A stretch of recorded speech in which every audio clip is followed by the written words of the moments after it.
फ्रांसीसी क्रांति। फ्रांसीसी क्रांति 1789 में हुई थी और हमने बताया था कि it was a sequel of American revolution. American revolution 1776 में हुई थी, जिससे ना कि अमेरिका के का सोशियो इकोनॉमिक रिफॉर्म हुआ था, सोशियो इकोनॉमिक चेंज हुआ था, अपितु अमेरिका को स्वतंत्रता भी मिली थी। लेकिन अमेरिका की स्वतंत्रता में तीन बड़ी महत्वपूर्ण बातें थी। पहला नंबर तो लिबर्टी, यानी हर एक व्यक्ति को स्वतंत्रता। दूसरा इक्वेलिटी, यानी सभी अमेरिकन बराबर थे, समान थे, कोई ऊंच नीच नहीं था।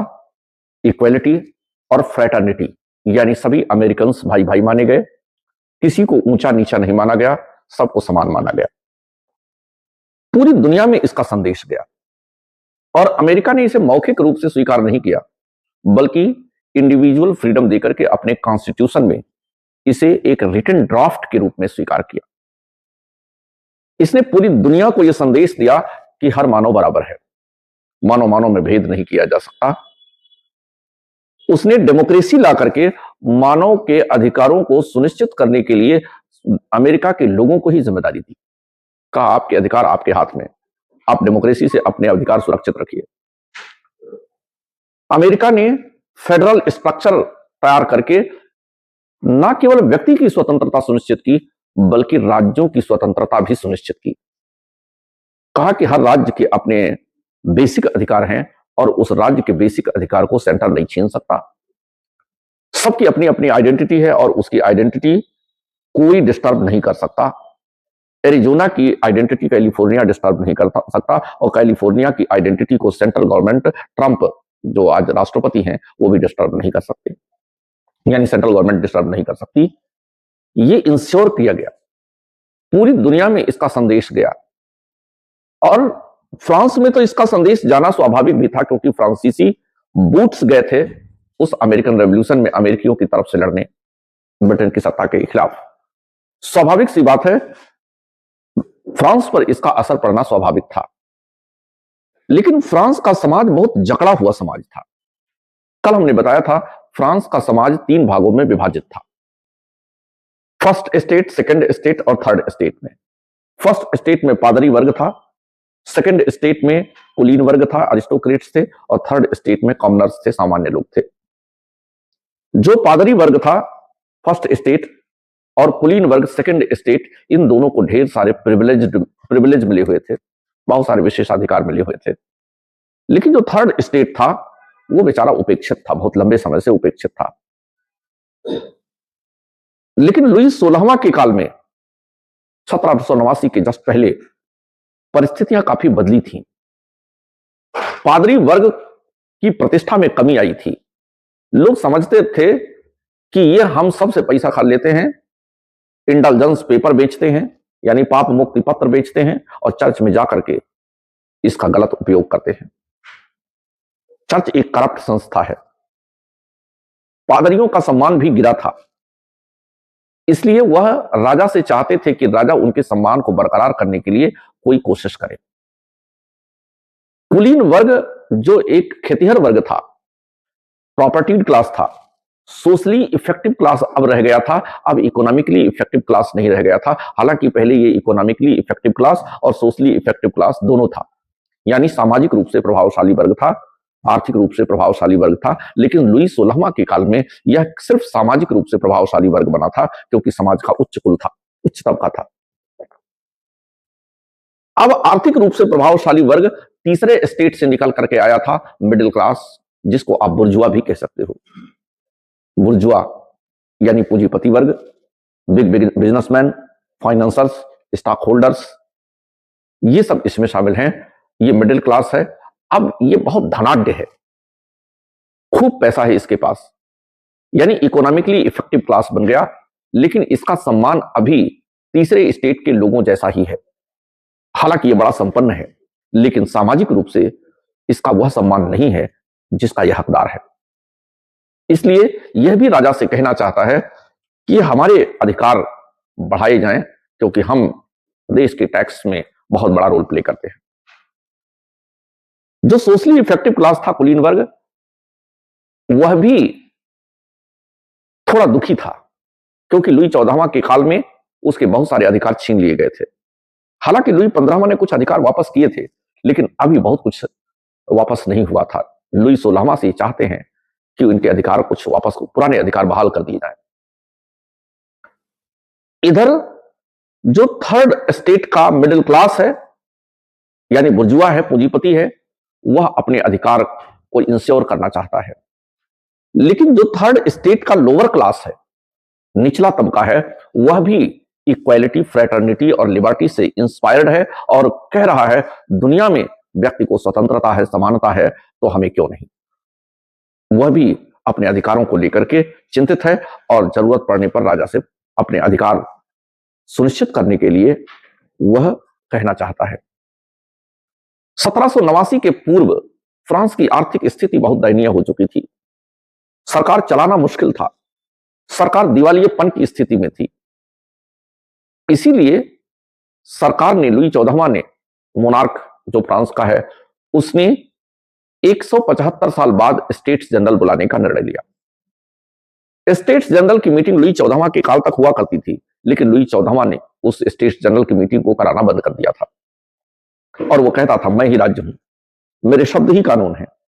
लुई 14वां कहता था। तब से एक तरह से डिक्टेटरशिप जैसी स्थिति थी। स्टेट्स जनरल की मीटिंग नहीं होती थी, विचार विमर्श से निर्णय नहीं लिए जा रहे थे। लुई 16वां मजबूर है, इसलिए 1789 में उसने स्टेट्स जनरल की मीटिंग बुलाई। चूंकि सबके अपने अपने मुद्दे थे, इसीलिए सब अपने अपने प्रश्न लेकर के सदन में पहुंचे।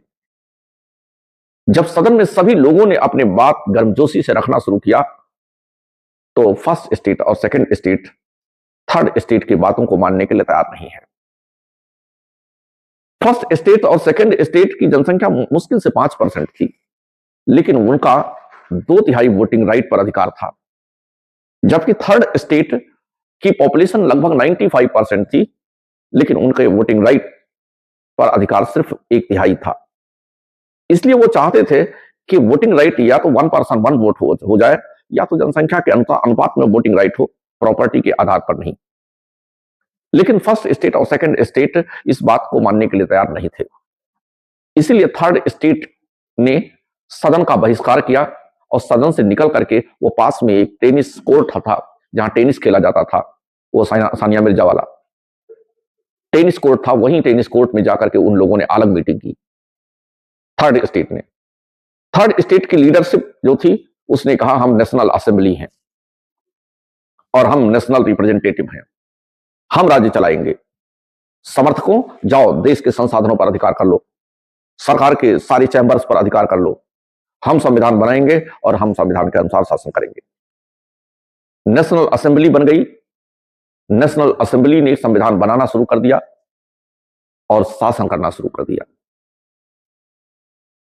बास्तील के किले में अक्सर बंदी कैद किए जाते थे। पेरिस की मॉब ने, पेरिस की भीड़ ने बास्तील के किले को ध्वस्त कर दिया, सारे कैदियों को फ्री कर दिया। जमींदारी प्रथा खत्म कर दी गई, यानी जो फ्यूडलिज्म था, सामंती प्रथा थी, खत्म कर दिया गया और सारी भूमि किसानों में बांट दी गई। चर्च की संपत्ति लूट लिया गया। पादरियों के लिए अलग से संविधान बनाया गया, सिविल कॉन्स्टिट्यूशन फॉर क्लर्जी, और इसमें कहा गया कि पादरी लोग जो नई सरकार बनी है, उस सरकार में निष्ठा का शपथ लें। जिन लोगों ने निष्ठा की शपथ ली वो ज्यूरर कहलाए, जिन लोगों ने निष्ठा की शपथ नहीं ली वो नॉन ज्यूरर कहलाए। लेकिन नॉन ज्यूरर्स को ये रहने देंगे? इनको जब क्रश करना शुरू किया तो नॉन ज्यूरर्स फ्रांस छोड़ छोड़ करके यूरोप के अन्य हिस्सों में भाग गए। कुछ सामंत भी जो सरकार से भिड़ गए थे, उनको भी देश छोड़ करके जाना पड़ा। नेशनल असेंबली का शासन शुरू हो गया, लेकिन नेशनल असेंबली में अभी मिडिल क्लास है। मिडिल क्लास मतलब प्रॉपर्टीड क्लास है। प्रॉपर्टीड क्लास हमेशा लिबरल रूप अपनाता है, रेडिकल नहीं होता, मारकाट पे उतारू नहीं होता, बड़े बड़े व्यापारी मारकाट पे उतारू नहीं होते। तो ये प्रॉपर्टीड क्लास चाहता है कि हम संविधान बना दें और राजा हमारे संविधान के अनुसार शासन करे, हमारे सलाह के अनुसार।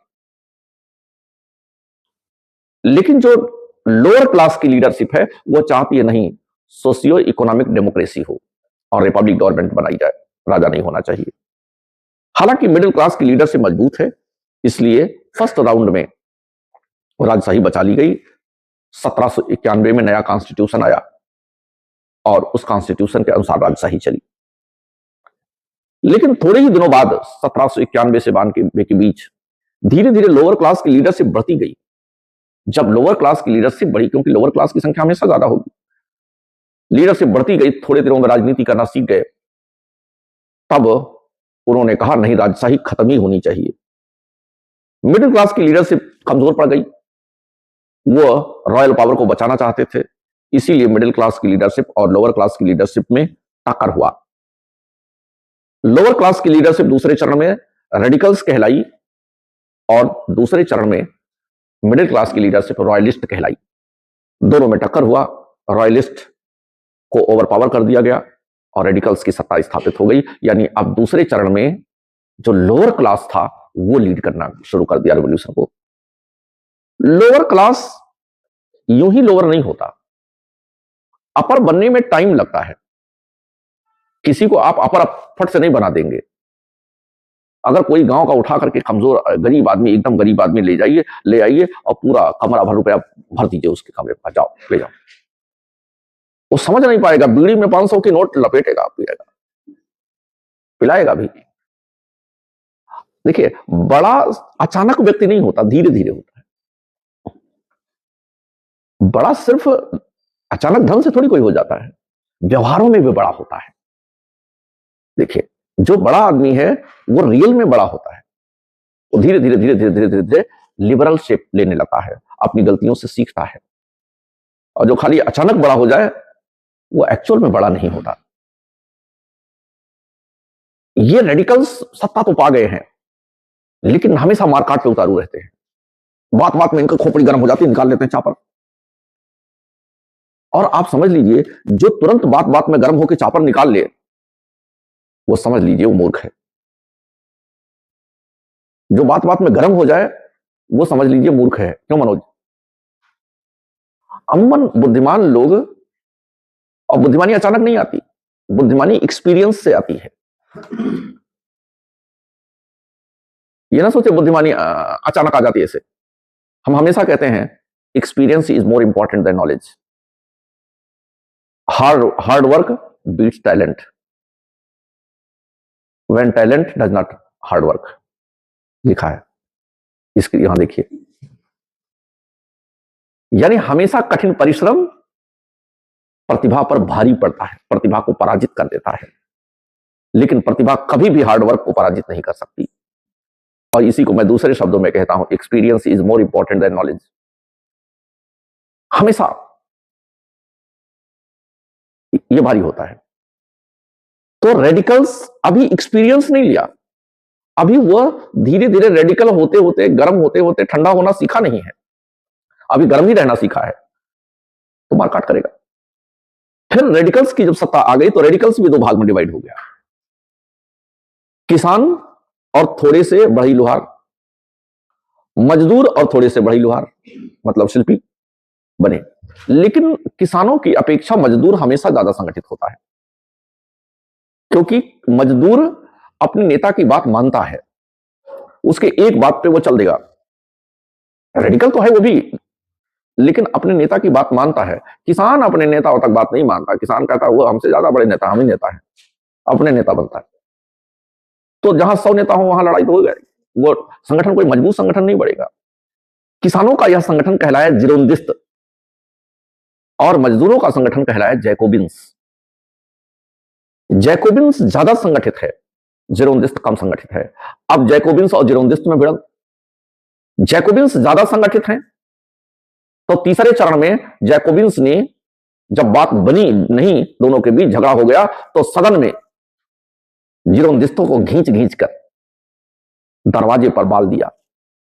बाल देना जानते हैं? गर्दन माइनस कर दिया, काट दिया, सारे जिरोंदिस्तों का नरसंहार कर दिया। जिरोंदिस्तों को तो मार दिया, जिरोंदिस्त लीडर को। अब सत्ता आ गई जैकोबिन्स के हाथ में। नो डाउट जैकोबिन्स बहुत संगठित थे, पूरी दुनिया में उनका संगठन था। टीपू सुल्तान भी जैकोबिन क्लब का मेंबर था। श्रीरंगपट्टनम में जैकोबिन क्लब स्थापित हुआ था। विजनरी था, इसमें कोई संदेह नहीं है, लेकिन उनके नेता में ज्यादातर तो हैं रेडिकल ही ना। अभी नरम होना सीखा नहीं। नरम होना बहुत कठिन है। कठिन है कि नहीं है? नरम होना बहुत कठिन है।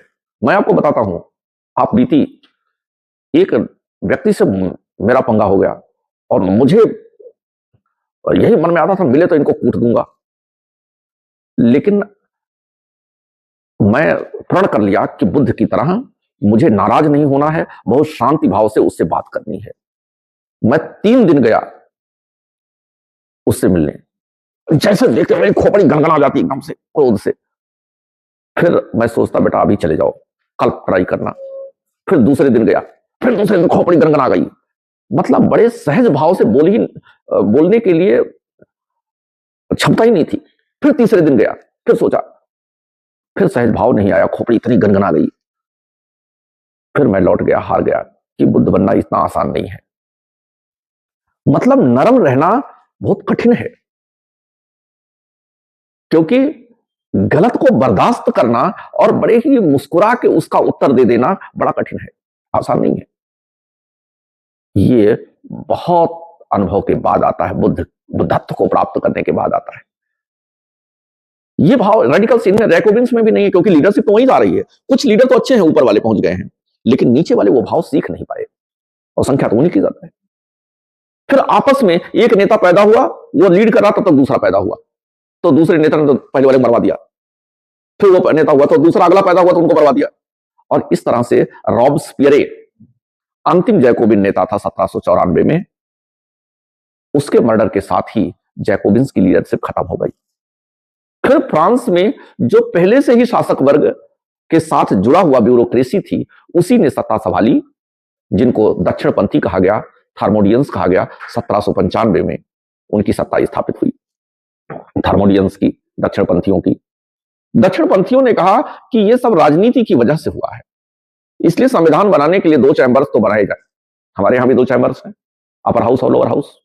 उन्होंने भी कानून बनाने के लिए 2 चैंबर्स बनाए, विधायिका के 2 चैंबर्स बनाए, लेकिन कहा एग्जीक्यूटिव पावर यानी सरकार चलाने का, कार्यपालिका 5 डायरेक्टरों में निहित कर दी जाए, और ये डायरेक्टर लेजिस्लेटिव बॉडी से नहीं आने चाहिए।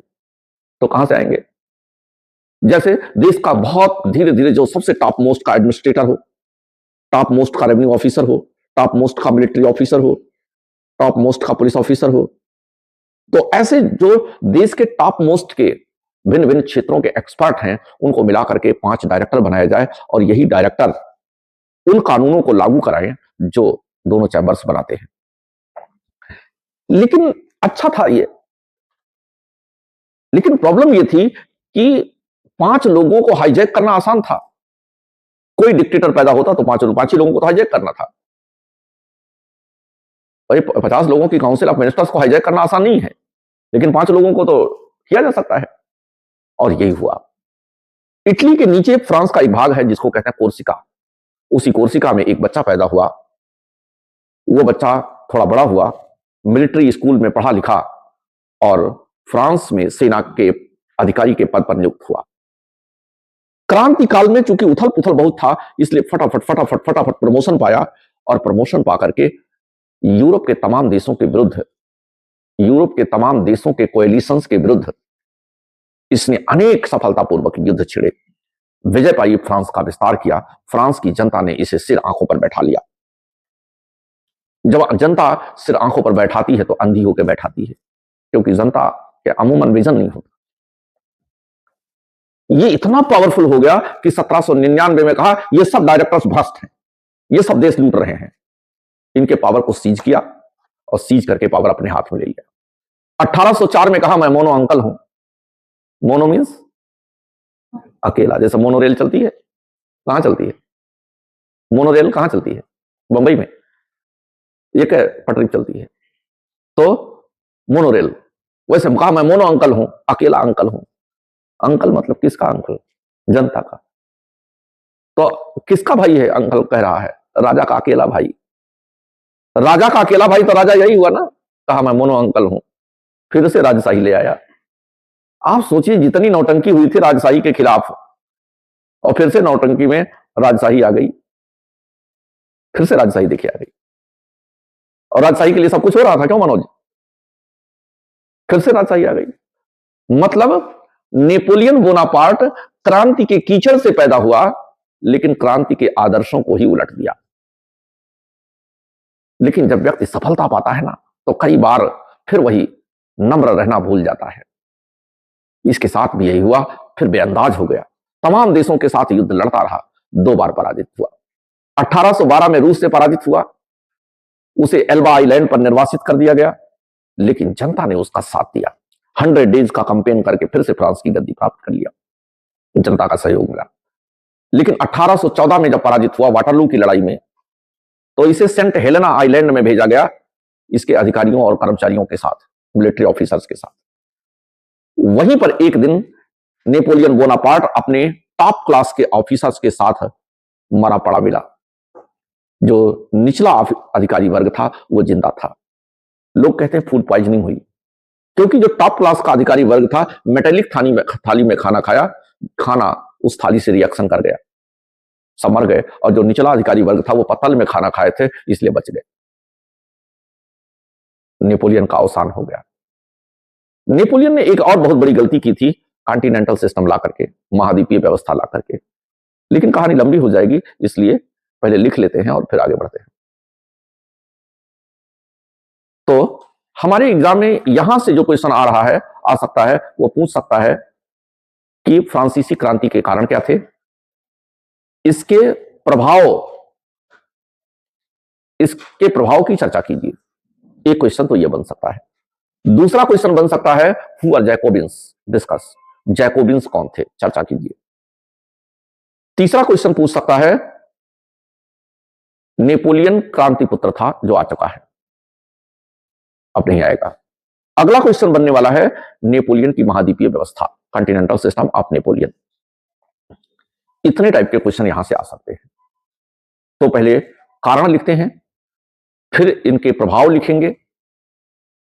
लेकिन क्या क्या कहानी में हुआ वो तो आएगा नहीं जो हमने बताया, फिर भी हम लोग लिखेंगे, नहीं तो लगेगा कि कहानी बीच में लैग कर रही, कारण और परिणाम तो हो गया, बीच में क्या हुआ तो जानना जरूरी है। तो लिखते हैं, हेडिंग डाल लीजिए, काजेज ऑफ फ्रेंच रेवोल्यूशन, फ्रांसीसी क्रांति के कारण। Number 1, social division. Social division लिखिए, French society was divided into privileged class and non privileged class. फ्रांसीसी समाज विशेषाधिकार संपन्न और विशेषाधिकार विहीन वर्ग में विभाजित था। विशेषाधिकार संपन्न और विशेषाधिकार विहीन वर्ग में विभाजित था।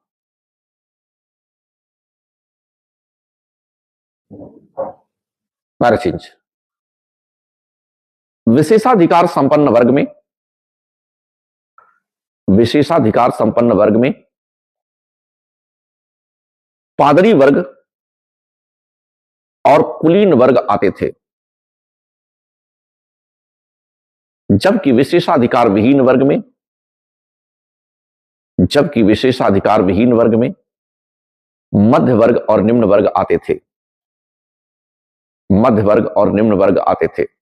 Privileged section consisted of clergy and aristocracy, while non-privileged middle class and lower class।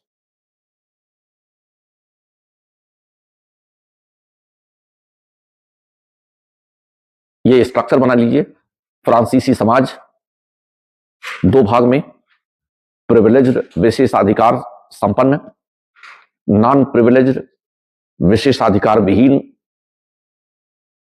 विशेषाधिकार संपन्न में 2, क्लर्जी क्लास, पादरी वर्ग, फर्स्ट स्टेट, अरिस्टोक्रेसी में सेकंड स्टेट, नॉन प्रिविलेज्ड में मध्य वर्ग और निम्न वर्ग।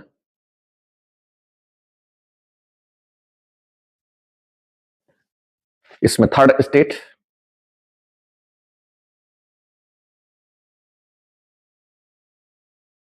क्लर्जी क्लास में दो वर्ग, हायर क्लर्जी और लोअर क्लर्जी, उच्च पादरी और निम्न पादरी,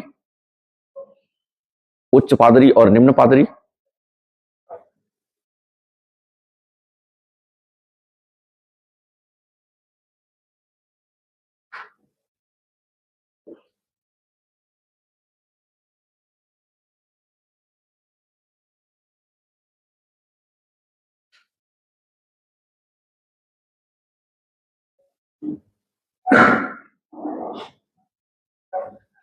हो गया? Para change. The condition of higher clergy was much better, but the condition of lower clergy was not good. उच्च पादरी वर्ग की स्थिति अच्छी थी, उच्च पादरी वर्ग की स्थिति अच्छी थी, लेकिन निम्न पादरी वर्ग की स्थिति अच्छी नहीं थी,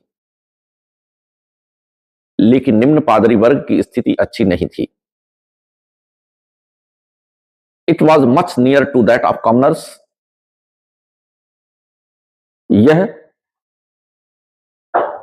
नहीं, इनकी स्थिति सामान्य लोगों जैसी थी, सामान्य लोगों जैसी थी। सो lower clergy sympathise with common people. इसलिए इसलिए निम्न पादरी वर्ग सामान्य लोगों के साथ सहानुभूति रखता था, सामान्य लोगों के साथ सहानुभूति रखता था।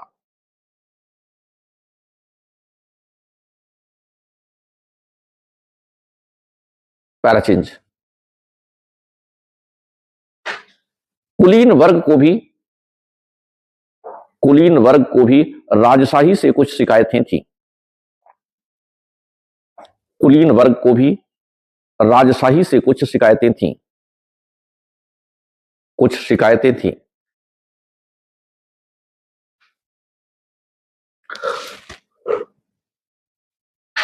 क्योंकि लुई 14वां के काल में उनके कुछ अधिकार छीन लिए गए थे। Aristocratic class was also having grievances against monarchy because during the period of French monarch Louis XIV, they lost some privileges. छूटा तो नहीं? Para change. Non privileged class consisted of middle and lower class.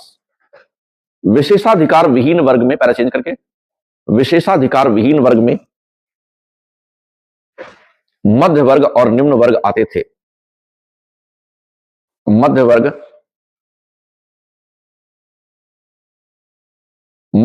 और निम्न वर्ग आते थे। मध्य वर्ग में व्यापारी, middle class included merchants, capitalist and different professional groups. मध्य वर्ग में व्यापारी, पूंजीपति और अन्य व्यावसायिक समूह शामिल थे। While lower class included peasants, artisans and laborers. जबकि निम्न वर्ग में किसान, शिल्पी और मजदूर थे। ये था आपका पहला फैक्टर। लेकिन लिखते समय आप इतना नहीं लिखेंगे, लिखते समय आप 2-3 लाइन में निपटा देंगे कि French society was divided into privileged class and non privileged class. Privileged class consisted of clergy class and aristocratic class. बस थोड़ा सा आप मेंशन कर देंगे, ज्यादा नहीं करना है। सेकंड पॉइंट लिखिए, इकोनॉमिक फैक्टर्स, आर्थिक कारक। इसमें लिखिए Marx had tried to link the French Revolution with the phenomena of economic decline. Marks ने फ्रांसीसी क्रांति को आर्थिक संकट से जोड़ने का प्रयत्न किया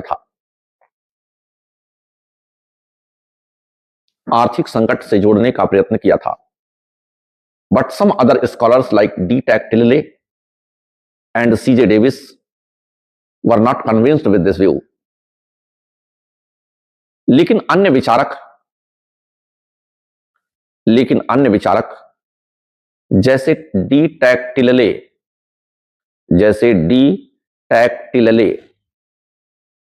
तथा सीजे डेविस ने इस विचारधारा को नहीं माना।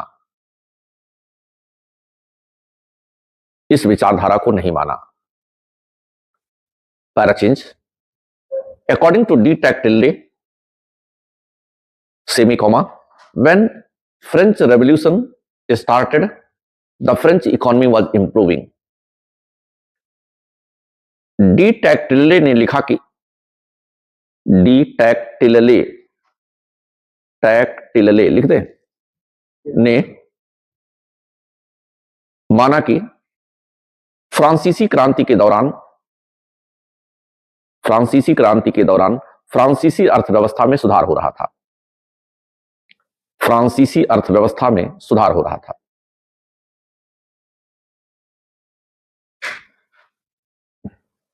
Parachins, C.J. Davis believed that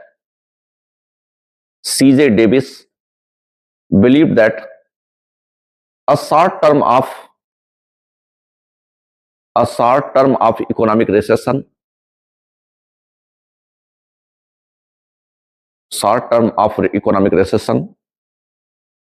preceded by a long period of economic prosperity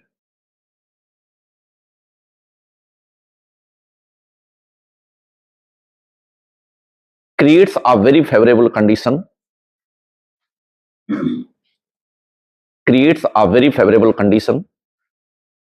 for the revolution. फिर पैराचेंज करिए। सीजे डेविस ने लिखा कि एक लंबी समृद्धि के पश्चात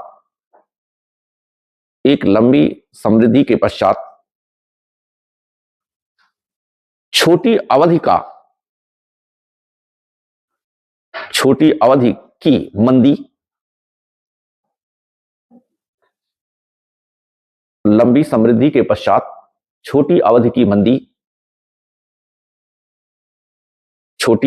मंदी क्रांति के लिए सबसे उपयुक्त परिस्थिति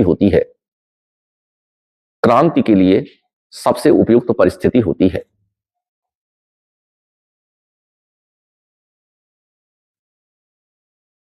देखिए, जब आदमी बहुत गरीब हो जाए ना तब क्रांति नहीं कर सकता। जब थोड़ा इंप्रूवमेंट कर ले तब क्रांति करता है। जैसे मैं बताऊं, यहीं आकाश में मेरे एक जानने वाले पढ़ाते थे, यहां नहीं पढ़ाते थे, कहीं दूसरे सेंटर पढ़ाते थे, दूसरे सिटी में। तो वो बड़ी आर्थिक संकट में फंस गए। तो वो हमसे सलाह लिए कि आप तो विचारक हैं, आप बताइए कि मुझे आकाश छोड़ करके दूसरे सेंटर पर, दूसरी जगह पे जाना चाहिए जहां ज्यादा ऑफर है। हमने कहा अभी नहीं, क्योंकि आप जहां हैं वहां जमे हैं, जहां जाएंगे वहां पता नहीं क्या होगा। आप महान हैं वो मुद्दा है ही नहीं, लोग महान मानते हैं कि नहीं ये मुद्दा है। डिस्टर्ब कर दिए गए तो वहां से भी गए तो रोड पे आ जाएंगे, सीधे घर द्वार बेचना पड़ेगा, क्योंकि आपके पास बैकअप तो कुछ बचा नहीं, सब खत्म हो गया। अभी थोड़ा मजबूत होइए, थोड़ा नॉर्मल स्थिति में तो आइए, और 4-6 महीने का बैकअप जब बन जाए कि चलो 4-6 महीने अगर कुछ बात नहीं बनेगी तो भी हमारा बैकअप काम कर जाएगा, तब चेंज करिएगा। उन्होंने हमारी बात माना और फिर थोड़ा संभले और उसके बाद चेंज किया तो छलांग लगाया। लेकिन वहां टिकने में उनको छींकें आ गई। तब मुझे फोन करके स्पेशली थैंक यू कहा सर आपने बहुत सही बताया था, अगर मैं उस स्थिति में आया होता तो इस प्रेशर को झेल नहीं पाता, लेकिन आज हमारे पास निश्चिंतता थी तो इसलिए झेल गए, और उस डगमगाहट की स्थिति में नहीं झेल पाते। स्पेशल थैंक बोला, फिर कहा आऊंगा तो आपको पार्टी दूंगा। हमने कहा यार पार्टी उर्टी का मुद्दा नहीं है, आपका काम हो गया ठीक है, आप मिठाई खिला दीजिएगा। मिठाई खाने का मैं बड़ा शौकीन हूं, हालांकि शुगर का पेशेंट हूं, लेकिन मिठाई खा लूंगा आपका। एक टेबलेट ज्यादा खाना पड़ेगा और क्या करना होगा। तो देखिए बात यही तो है कि जैसे जब आपकी प्रॉस्पेरिटी होती है, अचानक थोड़ा सा डाउन हो तो आपके पास बैकअप होता है, तब आप झेल नहीं पाते। अमेरिका में 2 घंटा बिजली पर कट जाए, देखिए दंगा मच जाएगा, और हम लोग 2 घंटा समझते नहीं है, आज कम कटा है कि नहीं है। तो हमारे लिए मुश्किल नहीं, लेकिन उनके लिए मुश्किल है, क्योंकि लंबे समय से वह उसको एंजॉय करते हैं, तो जरा सा भी आया तो दंगा मच जाएगा। दूसरी स्थिति जो ऊपर वाली कही है कि जब आप बहुत डाउन पे होते हैं, बॉटम पे होते हैं, तब विद्रोह करने की स्थिति नहीं होती। जब थोड़ा इंप्रूव करते हैं तब विद्रोह करने की स्थिति होती है। नेशनल मूवमेंट में जो समाज का सबसे निचला तबका था, कहां मूवमेंट में पार्टिसिपेट कर पाया? कर ही नहीं सकता। और अपने रोजी रोटी जुटाए कि आपका मूवमेंट सपोर्ट करे। अपने बच्चों को अगर काम नहीं करेगा तो खाएंगे, बच्चे भूखे रह जाएंगे, तो बच्चों को भूखा रख करके आपकी रैली में जाएगा? नहीं जा सकता। पहले बच्चा देखेगा, फिर अगर बैकअप होगा, एक दिन का बैकअप होगा तो चला जाएगा, लेकिन बैकअप हो तो तभी तो जाएगा। तो ये बात जो ऊपर वाली कह रहे हैं वो और ये दोनों परिस्थितियां हैं, ठीक है, दोनों विचारक हैं। तो ये कह रहे हैं, ये तो आलोचना में कहीं आ जाएगा तब आप लिखेंगे, नहीं तो सिंपल लिख देंगे इकोनॉमिक क्राइसिस की कंडीशन थी जिसकी वजह से लोग डिससेटिस्फाइड थे और वह क्रांति की तरफ आगे बढ़े। सिंपल। अगला, चेंजिंग क्लास इक्वेशन, वर्ग समीकरण में परिवर्तन। वर्ग समीकरण में परिवर्तन।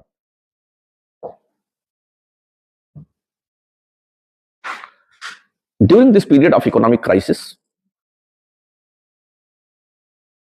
Comma, new tensions emerged between aristocratic class and middle class. आर्थिक संकट के इस काल में, आर्थिक संकट के इस काल में कुलीन वर्ग और मध्य वर्ग के बीच, कुलीन वर्ग और मध्य वर्ग के बीच तनाव उत्पन्न हो गए।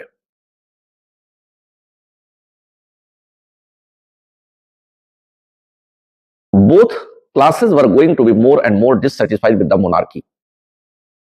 ये दोनों वर्ग राजशाही से भी असंतुष्ट होते जा रहे थे, राजशाही से भी असंतुष्ट होते जा रहे थे।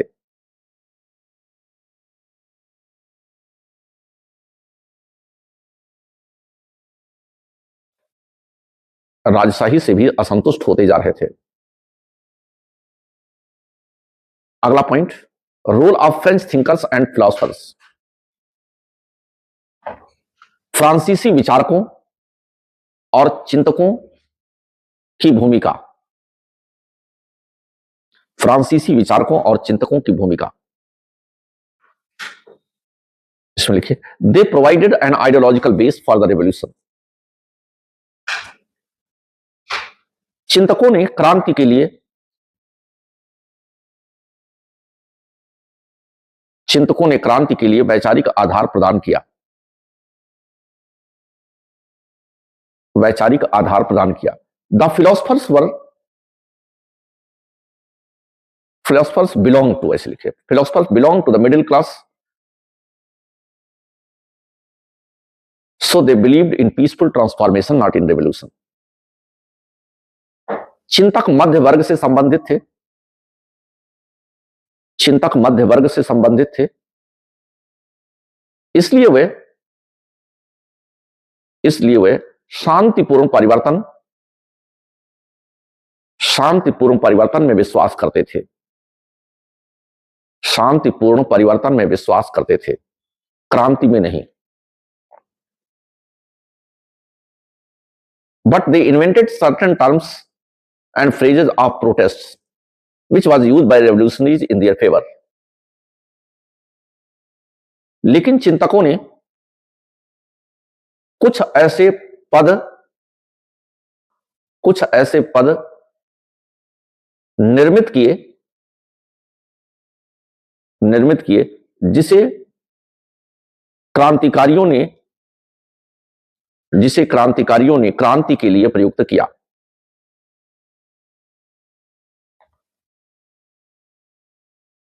क्रांति के लिए प्रयुक्त किया। आगे ना लिखिएगा।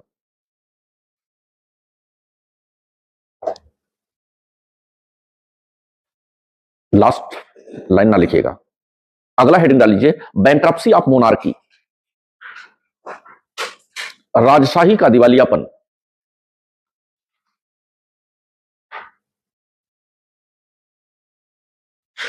Monarchy found himself helpless to bring solution of the economic crisis.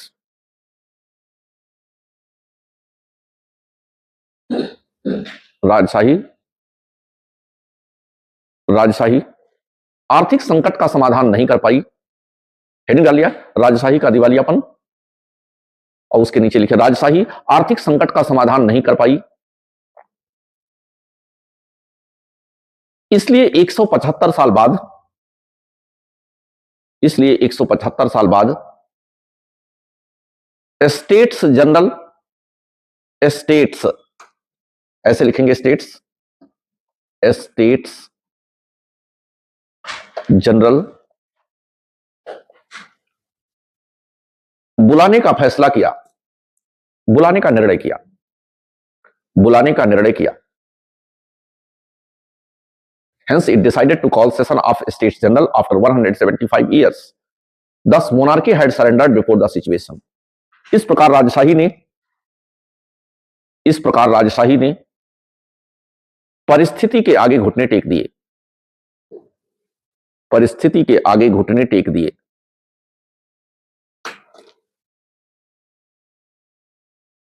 Parachange. All classes were excited at the news because all were having their questions.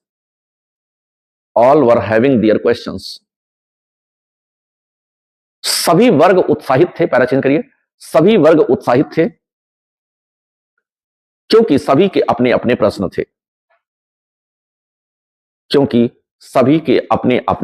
थे।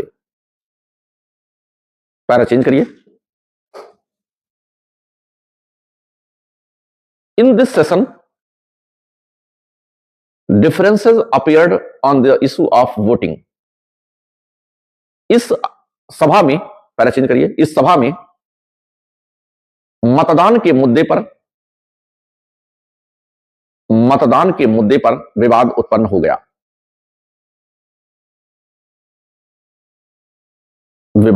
हो गया। Third state demanded change in the voting pattern. तृतीय state ने मतदान पद्धति में बदलाव की मांग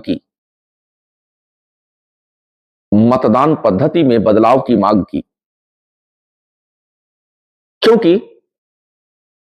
क्योंकि मात्र 5% जनसंख्या को 2/3 मताधिकार के अधिकार प्राप्त थे, जबकि सामान्य लोगों की आवाजों को दबा दिया गया था। Third state demanded change in the voting pattern as 5% of the population enjoyed 2/3 vote and the voice of the common people were ignored. They demanded voting rights as per population ratio or voting rights based on one person one vote. तृतीय state ने जनसंख्या के अनुपात में या एक व्यक्ति एक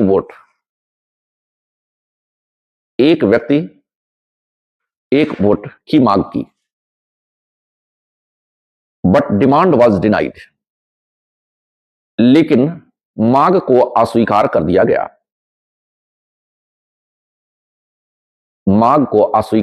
गया। Hence the third state walked out and gathered in a nearby tennis court. इसलिए तृतीय स्टेट इसलिए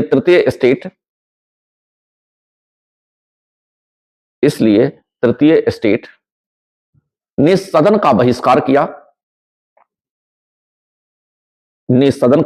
किया और पास के टेनिस कोर्ट में अपनी अलग सभा की।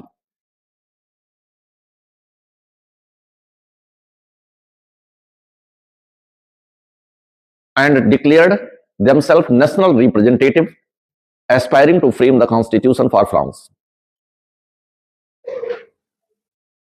तृतीय स्टेट के नेतृत्व ने स्वयं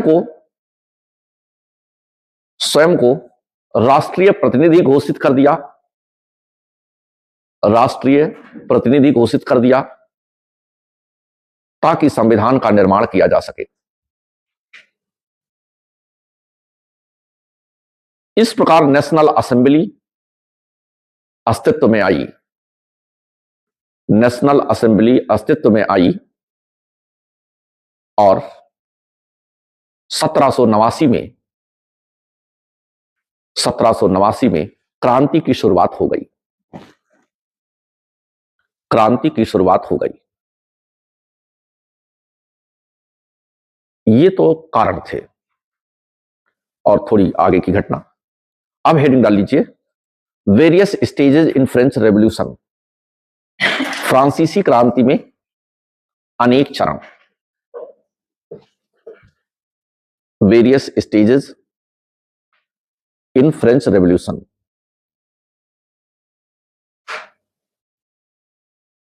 और इसमें लिखिए फर्स्ट स्टेज, नीचे rule of national assembly 1789 to 91। Rule of national assembly 1789 to 91। इसमें नीचे लिखिए नेशनल असेंबली का शासन 1789 से 91। नेशनल असेंबली का शासन 1789 से 91। नीचे लिखिए तृतीय स्टेट क्रांति का नेतृत्व कर रहा था। Third state was leading the revolution. तृतीय स्टेट क्रांति का नेतृत्व कर रहा था, लेकिन इस तृतीय स्टेट में मध्य वर्ग और निम्न वर्ग दोनों शामिल थे। पैरा चेंज करिए। मध्य वर्ग संवैधानिक राजतंत्र की स्थापना करना चाहता था। इंग्लिश में लिखते रहिए, मध्य वर्ग संवैधानिक राजतंत्र की स्थापना करना चाहता था। Middle class wanted to establish constitutional monarchy. लेकिन निम्न वर्ग सामाजिक आर्थिक प्रजातंत्र की स्थापना करना चाहता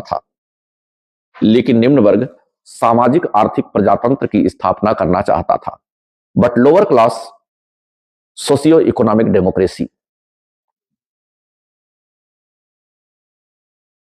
मध्य वर्ग प्रभावशाली था। Middle class was dominant. मध्य वर्ग प्रभावशाली था। Hence monarchy was preserved and balance was maintained. मध्य वर्ग प्रभावशाली था, इसलिए राजशाही बचा ली गई और संतुलन स्थापित कर लिया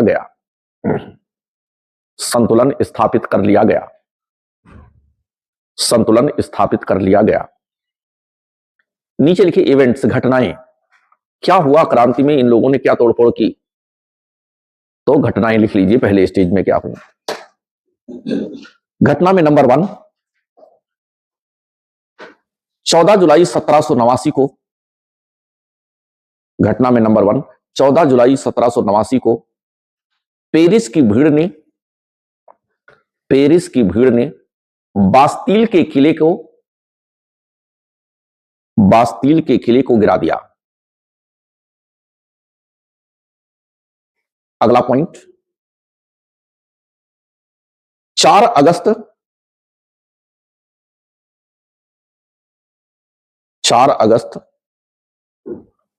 1789 को सामंतवाद समाप्त कर दिया गया। अगला पॉइंट, 26 अगस्त 1789 को नागरिक अधिकार बहाल कर दिए गए।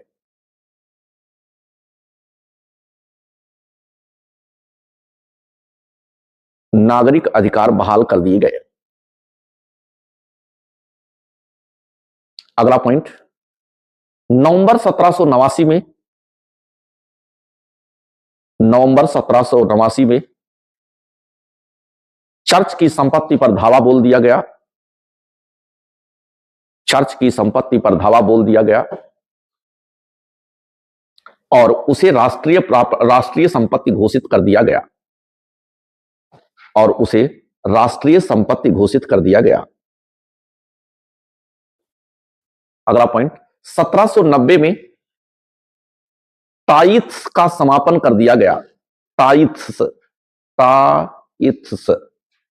का समापन कर दिया गया। टाइथ्स के तहत पादरियों को स्पेशल अधिकार मिले हुए थे, तो स्पेशल अधिकार उनका खत्म कर दिया गया, पादरियों का। अगला पॉइंट,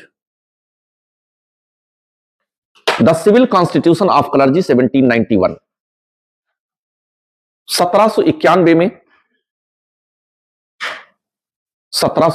में पादरियों के लिए सिविल कॉन्स्टिट्यूशन लाया गया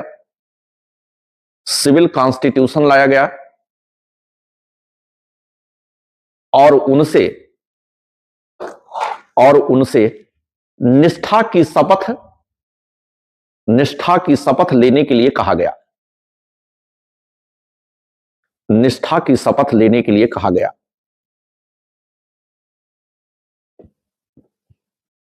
जिन्होंने निष्ठा की शपथ ली उन्हें ज्यूरर कहा गया। ज्यूरर ऐसे लिखेंगे, उन्हें ज्यूरर कहा गया। और जिन्होंने निष्ठा की शपथ नहीं ली उन्हें नॉन ज्यूरर कहा गया।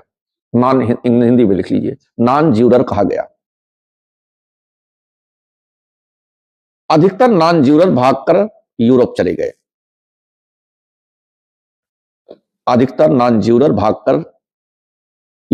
गए। यूरोप में तो फ्रांस भी है, लेकिन फ्रांस के बाहर अन्य यूरोप के देशों में। पैरा चेंज करिए।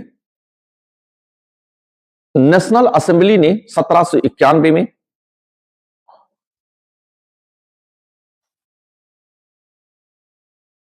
नेशनल असेंबली ने 1791 में नया संविधान प्रस्तुत किया जिसमें मॉन्टेस्क्यू के सिद्धांत को भी स्थान दिया गया। Full stop. मानव अधिकारों की घोषणा कर दी गई। अब लिखिए सेकेंड स्टेज, द्वितीय चरण।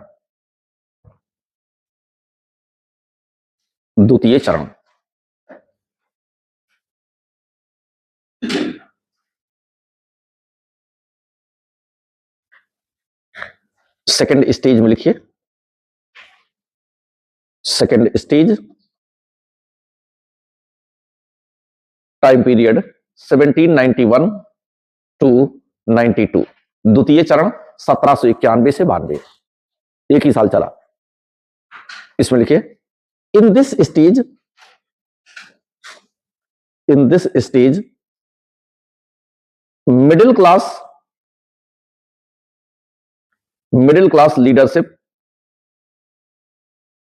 लीडरशिप was overpowered by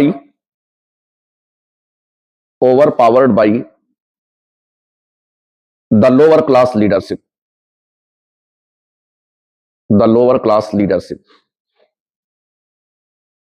इस चरण में मध्य वर्ग का नेतृत्व निम्न वर्ग द्वारा दबा दिया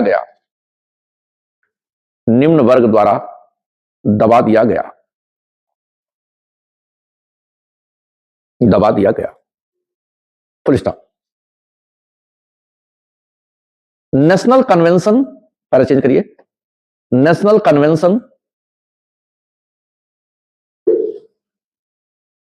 was formed to rule, शासन करने के लिए नेशनल कन्वेंशन का निर्माण किया गया। Full stop. There were two fractions in national convention. National convention में दो भाग थे। Number 1 royalists, number 1 royalist, number 2 radicals.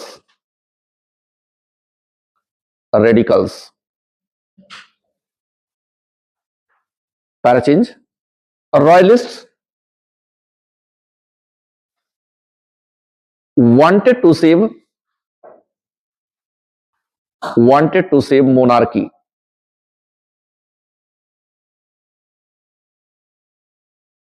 but radicals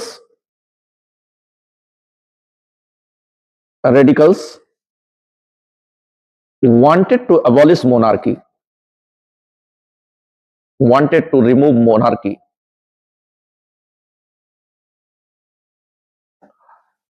royalist राजशाही को बचाना चाहते थे, लेकिन रेडिकल्स राजशाही को समाप्त करना चाहते थे।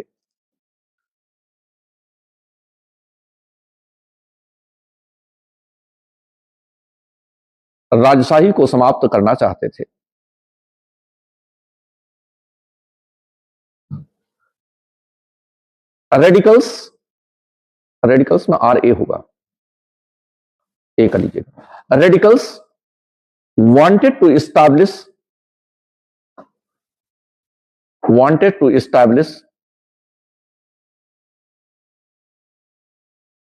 democratic republic,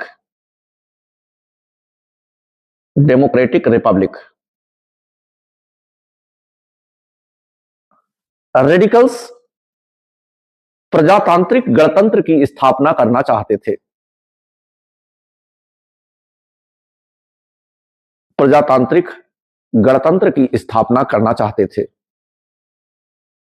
पैराचेंज। In summer 1792 radicals attacked on the palace of King Louis XVI। 1792 के ग्रीष्म में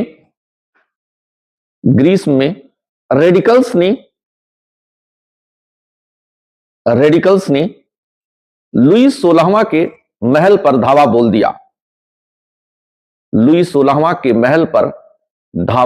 दिया गया।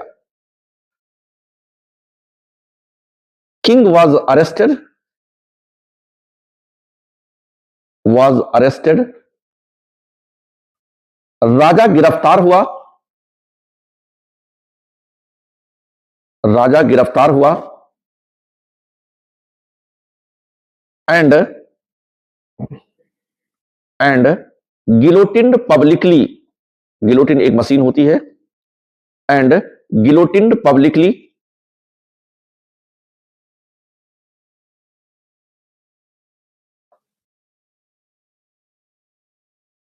गिलोटिन्ड